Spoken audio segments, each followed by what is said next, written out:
राधे राधे बच्चों। देखिए आज हम आपके लिए, देखिए अभी तक हमने आपको वन सेंटेंस में ज़्यादातर आपको शॉर्ट्स में डेफिनेशन बताई हैं, ठीक है। अब ज़रा हम आपको एक्सप्लेनेशन के द्वारा भी समझा देते हैं, जिससे बच्चों को अगर डीपली समझ में ना आई हो तो वो उसको है जो इस तरह से है जो समझ में आ जाए। तो पहली परिभाषा बच्चों ये है संगीत की।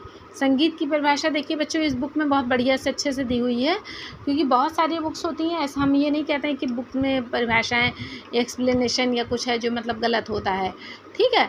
लेकिन हम ये कह रहे हैं कि जैसे बहुत पुराना जिसमें ज़्यादातर कलेक्शन होता है तो वो उसमें है जो ऐसे ऐसे सेंटेंस मिल जाते हैं जिससे कि हमारे कॉम्पिटिटिव एग्ज़ाम के लिए बहुत ही हेल्पफुल होते हैं। ऐसे ऐसे टॉपिक मिल जाते हैं, ऐसे ऐसे सेंटेंस बन जाते हैं जिसके क्वेश्चन हम लोगों ने कभी पढ़े नहीं होते, वो उससे मिल जाते हैं, ठीक है। तो इसलिए हमने आपको इस किससे है जो बताना आपको सही समझा, ठीक है। तो बाकी आप देख लीजिएगा, आपको जो भी कोई डाउट हो तो बताइएगा कमेंट करके। अच्छा देखिए, संगीत किसे कहते हैं? बोल चाल की भाषा में संगीत से केवल गायन समझा जाता है।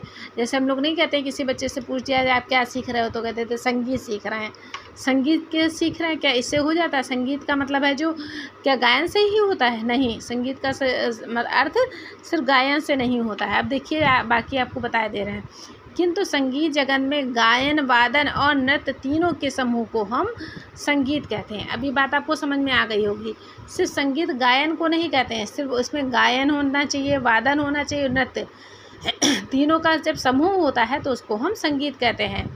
इस प्रकार संगीत के मुख्य 3 अंग हुए, गायन, वादन और नृत्य।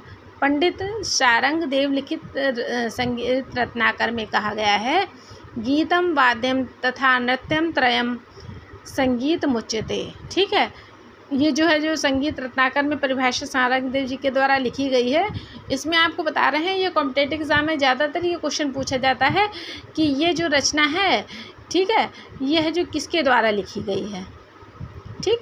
ये जो ये देख रहे हैं कोटेशन जो है किसके द्वारा लिखा गया है, तो किसके द्वारा लिखा गया है? शारंग देव जी के द्वारा लिखाया गया है।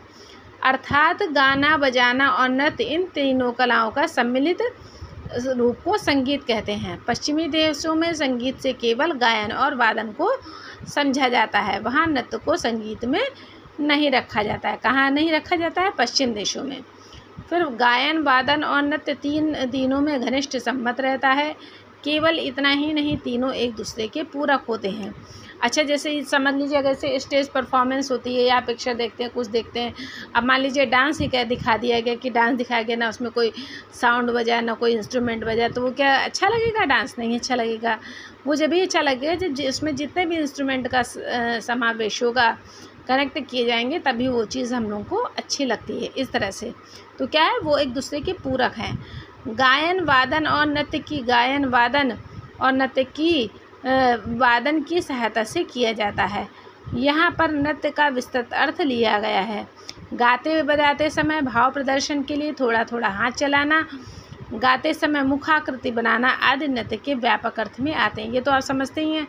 तो गायन जो भी डांस किया जाएगा तो भी नृत्य किया जाता है, तो वो बिना हाथ पैर चला के कोई नृत्य हो सकता है? नहीं, ठीक है। तो ये सब क्या होता है? भाव प्रदर्शन करना, थोड़ा बहुत हाथ वगैरह चलाना, गाते बजाते समय मुखाकृति बनाना, तो ये क्या होता है? नृत्य के व्यापक अर्थ में आते हैं।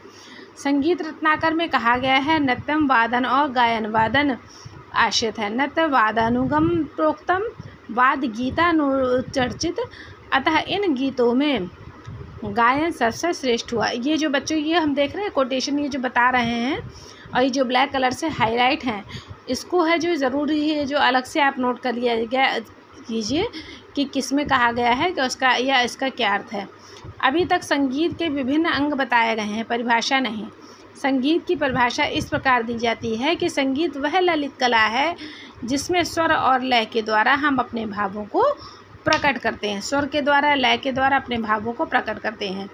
प्रत्येक कला जैसे संगीत, मूर्तिकला, चित्रकला, वास्तुकला में भावों को प्रकट करते हैं। प्रत्येक कला जैसे संगीत, मूर्तिकला, चित्रकला, वास्तुकला में मानव भावनाओं को व्यक्त तो करते हैं, परंतु प्रत्येक में उसका माध्यम बदला करता है। अगर रंग, पेंसिल, कागज़ आदि के भावों को व्यक्त करते हैं तो चित्रकला की रचना होती है।